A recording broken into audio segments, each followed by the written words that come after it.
So hello from the Authors Guild and the Authors Guild Foundation. Thank you for joining us today. We're here for Inside an Author Scam, what happened at PageTurner Press. My name is Kyle Maxey. I'm a staff attorney at the Authors Guild, and I'm here essentially as the host. I'm going to be dealing with the quick questions and answers, and I'm going to introduce our two guests. So speaking with us today is an investigative reporter, Brent Crane, who chronicled the PageTurner scam for Bloomberg Business Week. Brent's work has also been featured in The New Yorker, The New York Times, and elsewhere, and he's a regular contributor to the Wire China magazine, a China-focused investigative business magazine. Moderating today is Cheryl Davis, General Counsel at the Authors Guild. I just want to thank everyone again for being here. We're going to have some time for questions and answers after the talk, so please feel free to enter any questions you may have there. Just to be transparent, there might be some questions that are too specific for us to answer. And if you need help with anything with a specific query, please be sure to fill out a legal services request form or email staff@authorsguild.org. So now I'm going to turn it over to Cheryl.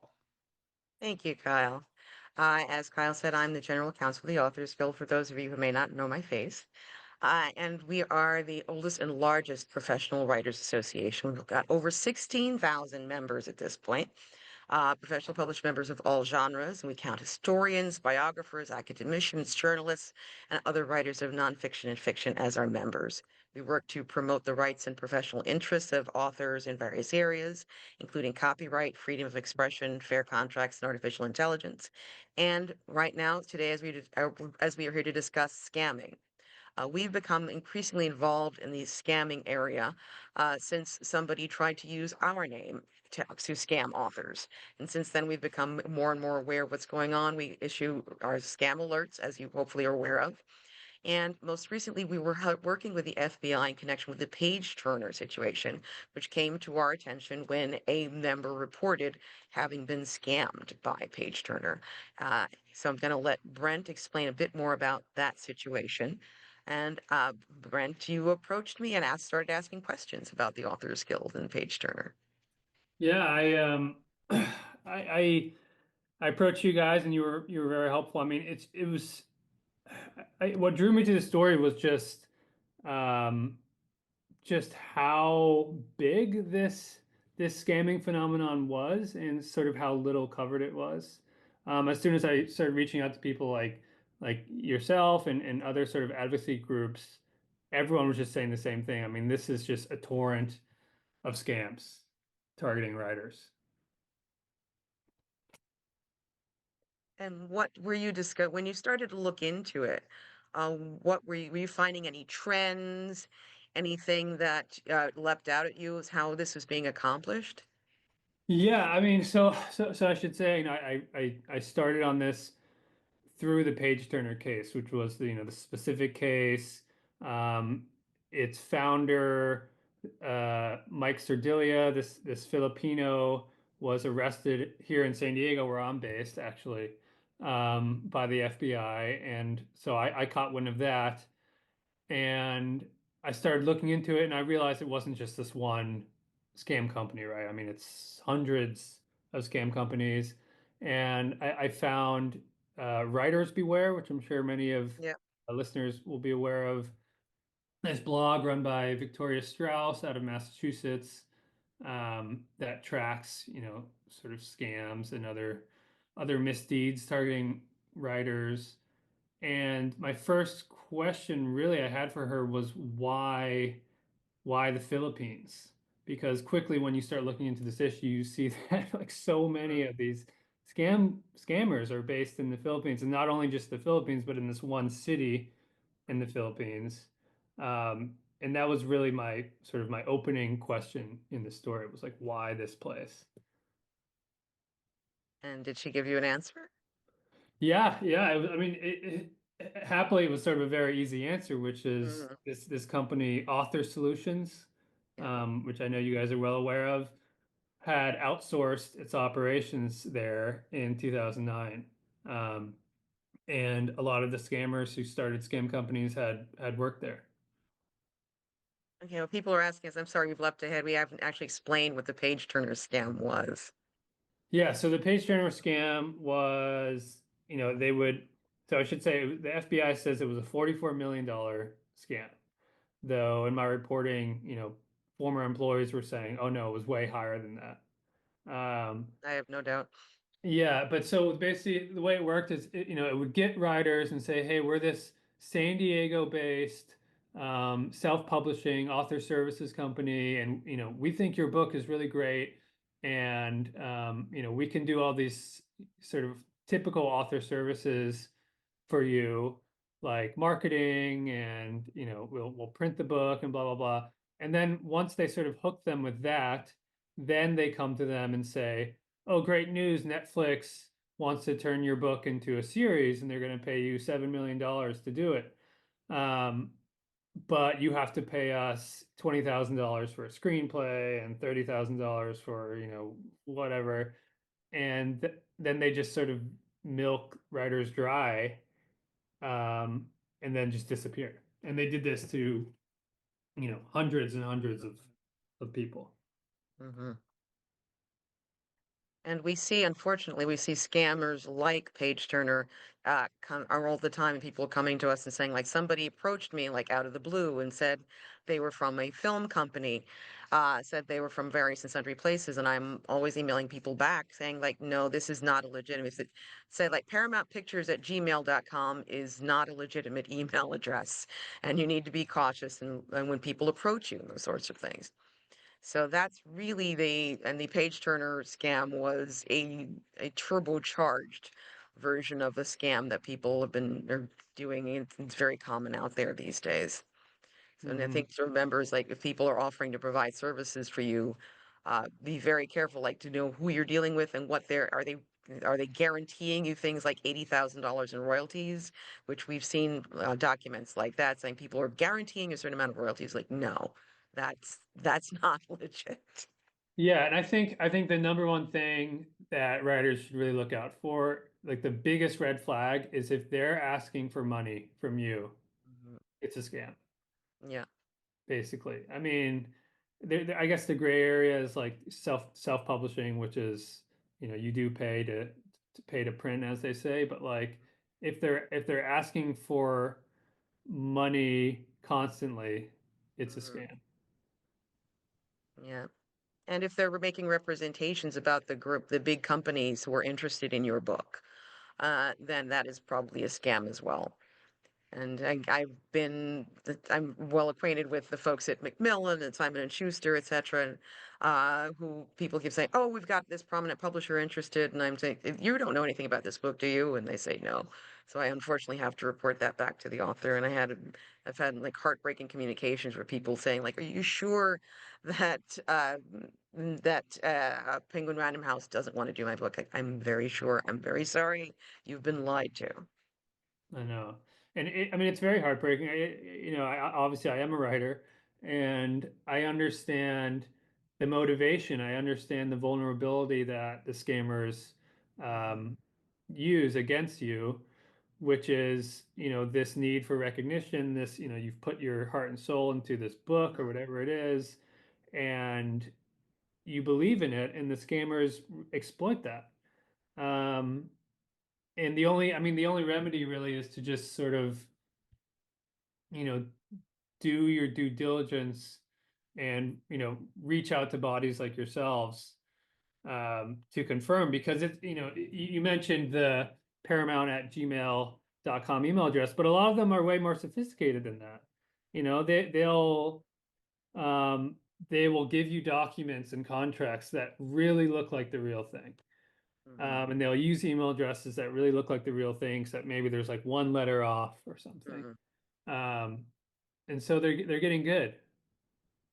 They are. There are some that are good. In fact, if you're a member of the Authors Guild, if you're a full member, we can review contracts for you. And we've actually had some sent to us that were fake contracts. There were people creating, well, I have this contract with this publishing company. We looked at it and said, this doesn't look right. And it was a completely fake contract.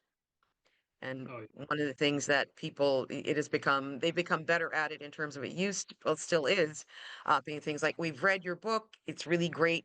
and we've got people interested in it. But now they think they're using AI to come up with, like, we've read your book and here are some character names and here are some plot points that they think that they can kind of generate like a good conversation with you. So you think that, oh my God, they actually have read my book. No, they haven't. It's still it's still like Chat GPT generated info. Yeah, I mean, one of the scammers I interview for the piece, who ultimately tried to scam me, but that's another story. He had this great line that I quote him in the piece. He was very open with me about his Mm. scamming, and he says, I hate reading. Because I asked him, I was like, "Do you even read? Do you read the books?" He goes, "No, I hate reading. I never read the books. They just make it up that Yeah. they've read them." And that's one of the reasons I think that they do get a lot of people interested, because they use the real names of real books. They use your book, and if they say something that interests you, you may say that, oh my God, they actually have read it, and they haven't. Yeah, they just Mm. blow smoke all day long, and Yeah. yeah, that's their MO. Yeah. So, I have a question here. How long did this last? I mean, for several years that we're aware of. Like, Brent, were you able to determine how long? I think we can look back at the complaint, I guess, and see how Yeah. long the FBI Yeah, says. PageTurner, they were founded in 2017, actually. So Mike Serdilia, the founder, he had worked at Ex Libris, which is like an imprint of Author Solutions. They also have an office in Cebu in the Philippines, which is the country's third largest city. Um, and he had worked there for a few years on the American desk, so like doing the night shifts, targeting American writers with legitimate services. I know there's a lot of complaints about Author Solutions and their imprints as being scammy, but like it's a gray area, right? Mm. Um, and Sometimes so, they do provide the services and they're shoddy, which right, is different, but yeah, it's and still getting there's not losing money, but still, yeah. right, there's nothing illegal about charging crazy fees for your products if people are willing to pay the money for them, right? Hmm. What was illegal about PageTurner and these many other scam companies is like the fraud and the fabrication Hmm. and the impersonations. Yes. So yeah, started in 2017, and they were arrested last year Hmm. in San Diego in December. They have so he was arrested with it was him and his business partner slash romantic partner, Brian Tarosa. They were both arrested. Um, and as far as I know, the case is still in discovery. So apparently there's just tons of emails and documents and stuff that the lawyers are dealing with. So it hasn't gone to trial or anything. Okay. And sorry, very quickly, just not to interrupt, but if people could keep the question and answers box to questions, please, that would be very helpful. That it's a lot of messages coming in at once. So thank you. Yes. So, okay. If you're scammed by PageTurner in the past, of course, do not. Yes, I'm sure the FBI would still be interested in reading whatever. If there's and the more information they have, the better. So if you can report that, in fact, why don't you send an email, Sandra, send an email to staff@authorsguild.org, and we can follow up with you on who you might be able to report that to.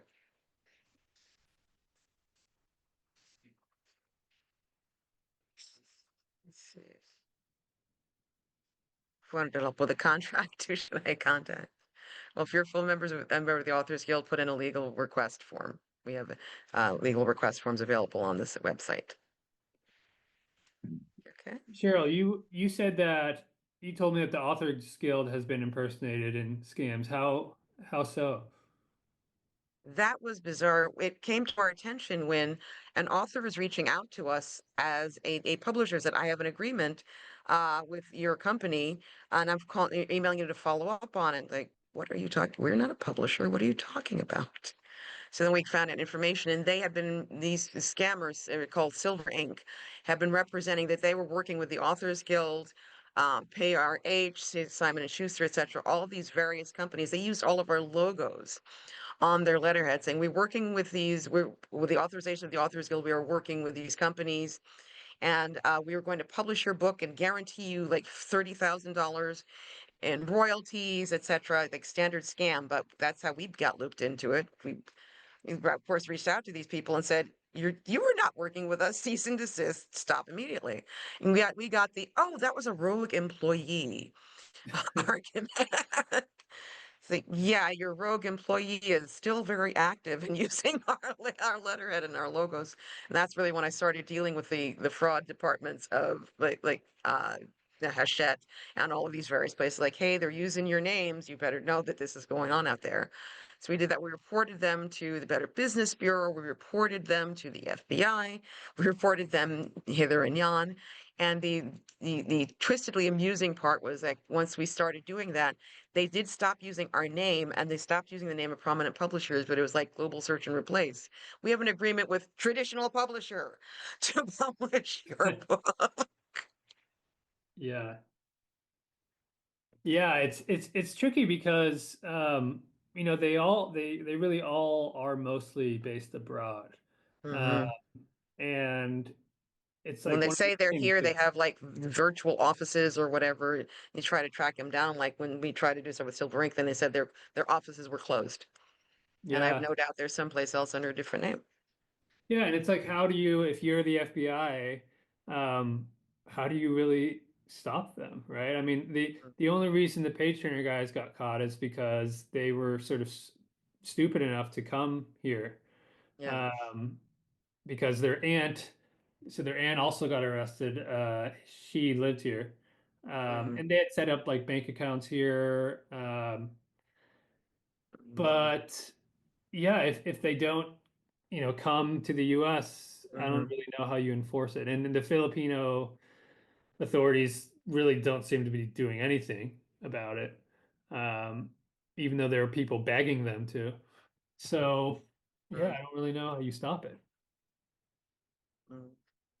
Somebody asked me, aware of any radio interview scams. We're no of a podcast or scam that we've written about, where we see people getting a lot of emails like, "Oh, we want to interview you on our podcast," and they've had their information misused. We've got some stuff written on our website about that already. Hmm. Um, Page Page Turner publishing. used radio interviews Yeah. in their Hmm. scamming. Yeah. They would Thing that tell same thing. they would tell victims like, "Oh, if you pay $10,000 or Hmm. whatever it is, we'll get you in front of 1 million listeners on this radio show." Hmm. And they would stage the radio show. And, Oh, see, now they're at least working as a part of their scam. Some effort. well, that's what's so amazing about the Page Turner story. It's like this was a legitimate company. I mean, they had Hmm. dozens of employees, they had a nice office in the middle of Hmm. the city. It was like um, a whole operation.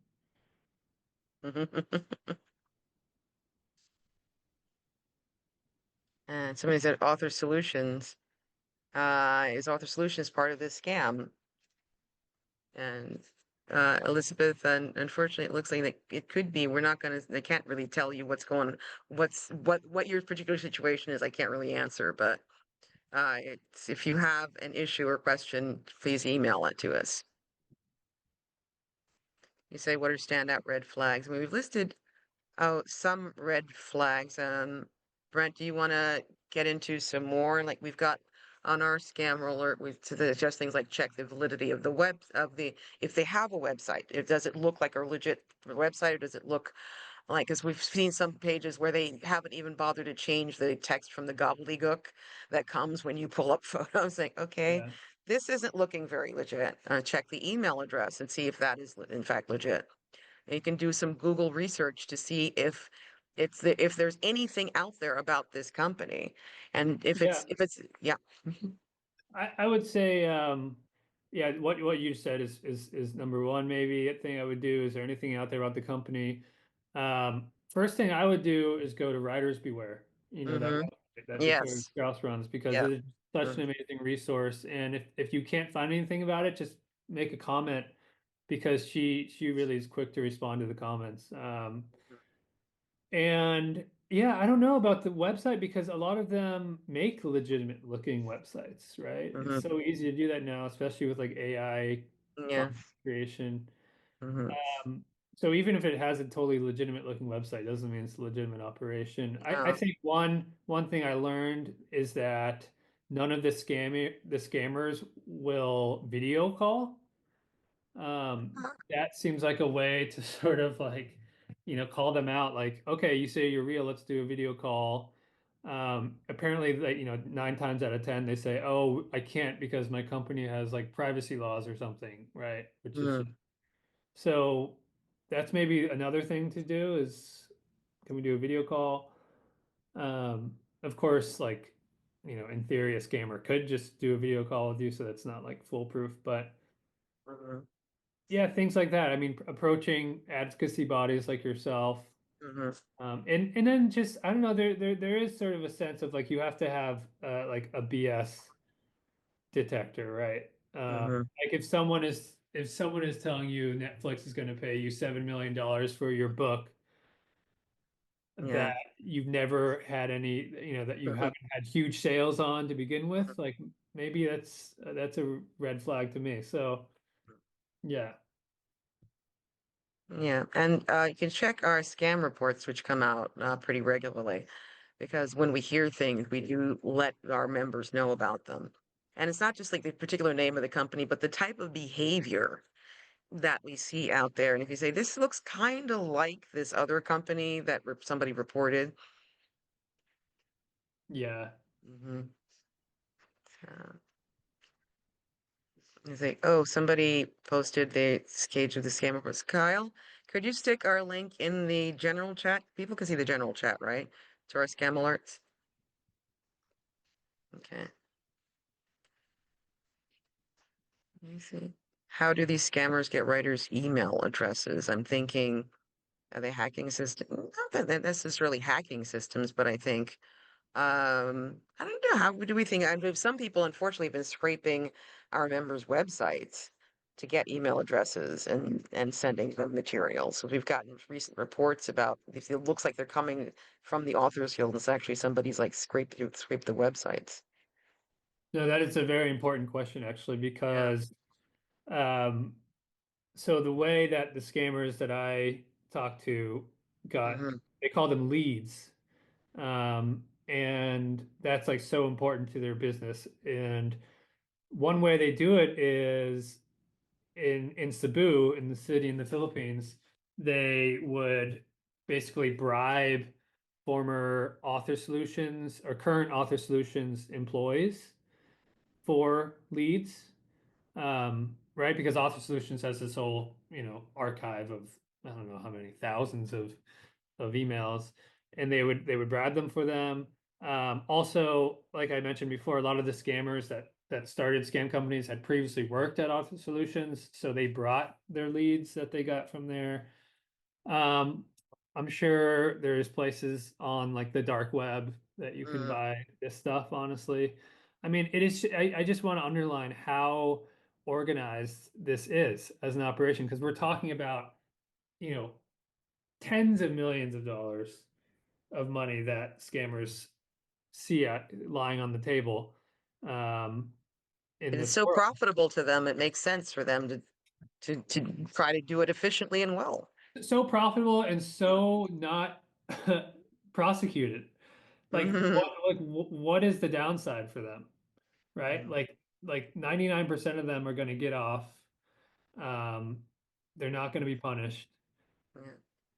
So until They there's can some change, sort of enforcement. yeah, they can change their names and just go someplace else and do it when they get caught out, like Silver Ink did. Said, okay, this is a bad name. We can't use that one anymore. Let's do something else. Hmm. Hmm. Yeah, they just start another company the next day. Yeah. Let me see.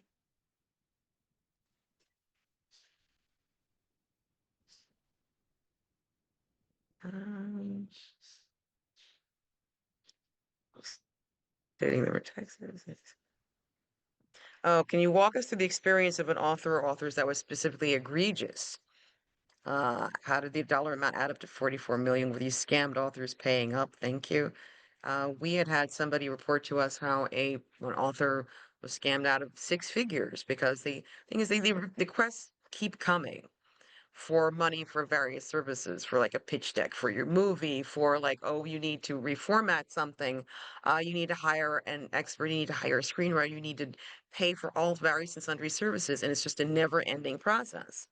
And I'm pretty sure people feel like, well, and I'm sure they tell you, like, you're so close now, just another like 10,000, 5,000, $15,000, and you're going to have a hit on your hands. And it's just like a never ending, like, drip, drip of requests for money. Totally. Yeah, it's like any other scam. I mean, where like you said, once you're in, they say, "Oh, you've already gotten this far. Like, why not keep, just keep digging in. We're almost there." It's a sunk cost fallacy Hmm. at work. And so, I mean, one case I can describe was the one where I start the piece with, which is this farmer in South Dakota named Kevin Detler, and he lost $500,000 to Page Turner. And you know, the way you get from zero to $500,000 is the fees that they're charging for these services are like, it's not $500, $300 here. It's like 20 to $50,000 per fee. And they'll say, oh, to get your ad in Publishers Weekly for your book, it's going to cost $20,000, when it actually costs like half that. And then Page Turner just steals the the other half. Or they'll say, it's going to cost $40,000 to develop a screenplay for your book. And then they'll have this all in like very legalistic looking writing and a contract, um, and then they just won't deliver, or they will deliver and it'll be like really shoddy and like just like clearly quickly thrown together. Um, but the money is real, right? Hmm. Unfortunately, the money is very real.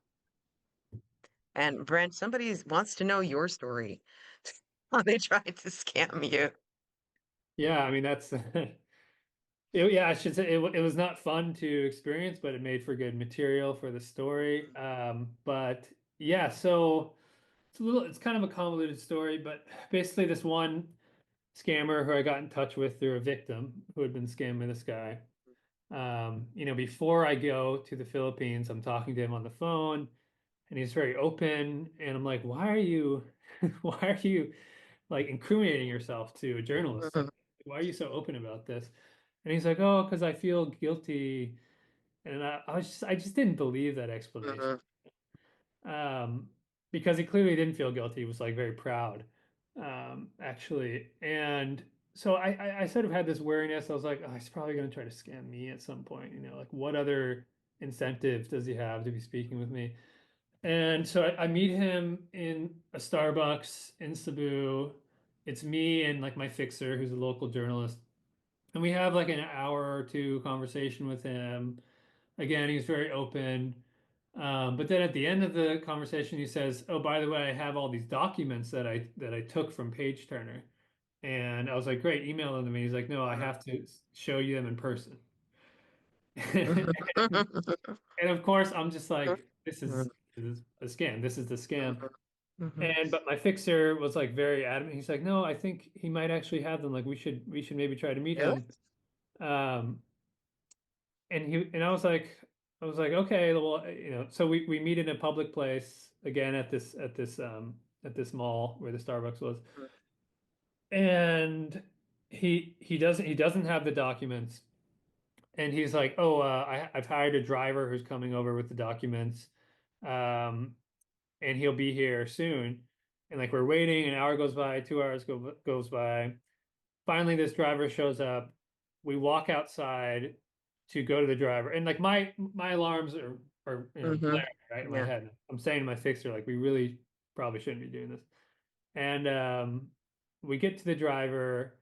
He's just like this scraggly looking guy, and he's holding this folder that I was told was supposed to have like 60 plus pages of documents. It's just like a thin, empty. And so I immediately was like, this is a scam. And Mhm, this is it. And I don't want to see what happens after this. So I mhm, start walking away, like going towards the parking lot, and the scammer, his name's Mike Gorn, just erupts in anger and Mhm. starts basically chasing us through this mall. Middle of the day, chasing us through the mall. We make it to the car. He's holding the door open, screaming in my face. You have to pay us. You have to pay us. Oh Um, God.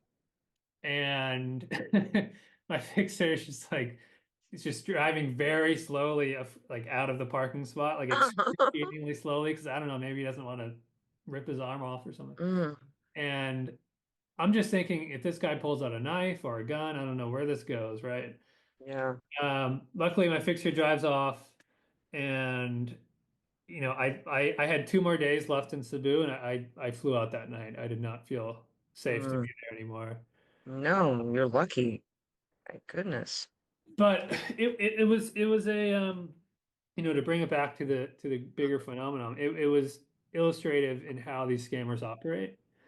Mhm. Um, they lure you in with the charm, and then they give you the offer, and then they turn on what one victim described to me as the terror tactics.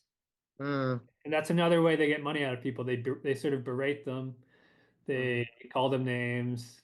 mhm. You know, this is how they operate. Yeah. Have there been any stories about scammers impersonating real agents, using what looks like real email addresses and logos? Yes, we have seen that.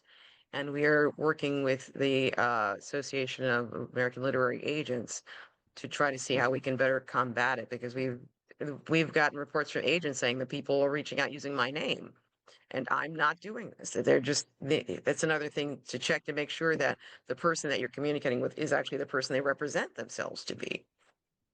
You can't just like reply back, "Are you legit?" You kind of need to go to like the agent's website and reach out through another way. Or if if you're a member of the Authors Guild and you have a question, like reach out to us. And we may know, or we can certainly reach out on your behalf and check, like, one of our members has dealt with your agency? Is that legit? And they say, no, we've never heard of your member. Yeah, I think it's also maybe important to say that one other thing that the scammers exploit is sort of the opacity of the traditional publishing industry. I mean, it's really hard to know like how this works, you know? I've never published a book. I plan to publish a book one day, but it's like there's no easy guide like how does book publishing work exactly? Um, and the scammers exploit that sort of lack of knowledge. Yeah, I think that's actually a big part of it. Mm. So that they make you think that you need them and their services to have this tremendous success that they're guaranteeing will happen if you hire them. Yeah, Mhm. Let's see. Oh, somebody wants to know, did the farmer lose all his 500,000? I'm guessing yes. you did. Yeah. Mhm. Brent, based on your experience, would we recommend against in-person meetings with these characters? I know. Yeah, believe me, my wife let me know that too. I I don't know. I underestimated them. Um, I chose this mall because it has like a bunch of security guard, like armed Mm, security guards everywhere. But of course, like when we're running through um the mall and this guy's screaming at me and I'm screaming back, like mm. this, none of the security guards did anything. So Oh God. yeah. Let's see. See, Kyle, there are a lot of questions here. I'm trying to go through them myself. Have you seen anything? Is anything leapt out at you? Yes, a couple of them. Okay. I kind of similar to what we've already answered, or to what you guys have already answered. But how can you validate that a company or someone talking to you is legitimate? Obviously beyond just writer beware or whatnot. Mhm. If they're using, I guess what looks like a real email address from a real company. How can you determine that that person is legitimate and that company is legitimate besides just Google and that kind of stuff? It can kind of depend upon if they're using the name of a prominent company, then you can certainly go to the prominent company's website and and check out, even if they may say like, oh, well, so-and-so works for the company, they must be legit. That's not necessarily the case, because people pretend to be folks all the time. They pretend to be prominent agents. They pretend to be employees of real companies. So I'd suggest reaching out through another way, not just responding to an email, but saying like, trying to reach out to the company, like, because if somebody's legit from the company should know that you know who you are and that you're being approached by the member of the company. So I say reach out and try to confirm that. Again, if you're a member, we can try to reach out on your behalf if you feel like they're not going to respond to you. Yeah, I would say, as a sort of lone writer myself, I would feel more comfortable having a group like you guys reach out because, it's easier than it sounds to get someone to respond to you at, say, like Netflix or Paramount. And Mm-hmm. one of the authors um whose story I recount in the piece, Alex, it took him, he had this fake contract from Netflix, and so he Mm-hmm. did due diligence, reached out to Netflix. He said it took him over a month to get someone at Netflix to actually substantially respond and tell him that it was fake. Yeah. So yeah, I can see like, oh, if you can reach out to us, that's fine. And of Um, course, yeah. a month is a long time in the life of these scammers because every day Mm. they're calling They're, you, they're yeah. emailing you, hounding you because they know time's of the essence, right? Yeah. Mm-hmm. Yeah. Another one that I thought was very interesting was, does having an agent help you prevent getting scammed?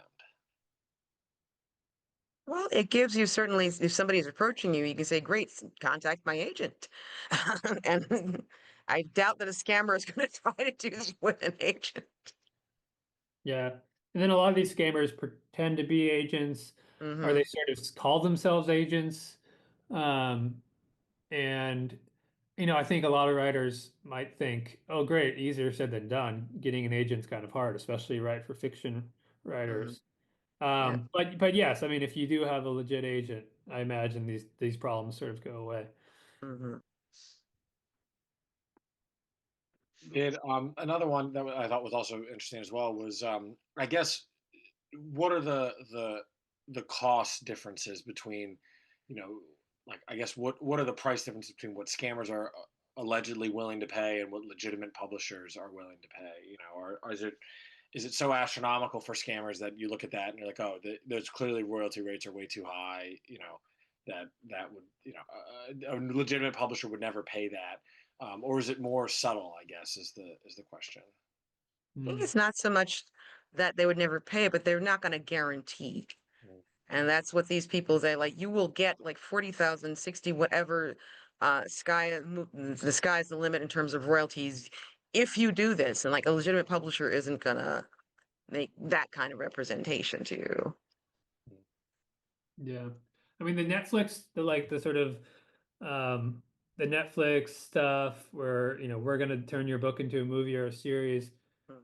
Yeah, yeah, it is a little like astronomical what the scammers say.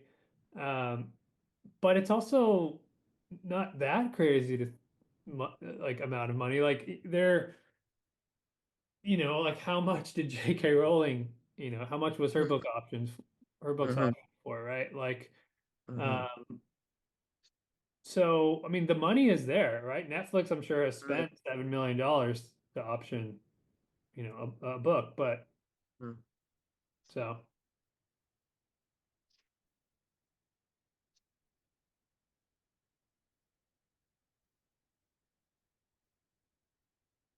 Kyle? Yeah, I'm looking. Did you see any other one, Cheryl? Anyone that Um, you can answer here, I guess, is the question. let's see. Somebody said they're approached by Simon and Schuster. If you have a question, you can forward that to us, and if you're, I presume you're a member, and we can look into that. Yeah, any real specific questions, Yeah, you maybe just email us rather than, yeah. yeah, we'll I be getting actually, to those. Yeah. yeah, people asking are specific companies legit? Like, I can't really answer that on the Zoom call. Um, see, I think, let me see. Oh, what do you see for the future? Unfortunately, I think that technology is making this all the easier for people to do it. I mean, it just doesn't take much time at all to just shoot out emails to folks, but it's a tremendous return. If you get one person on the hook, you're getting well compensated for just a little time spent on your computer. Mhm.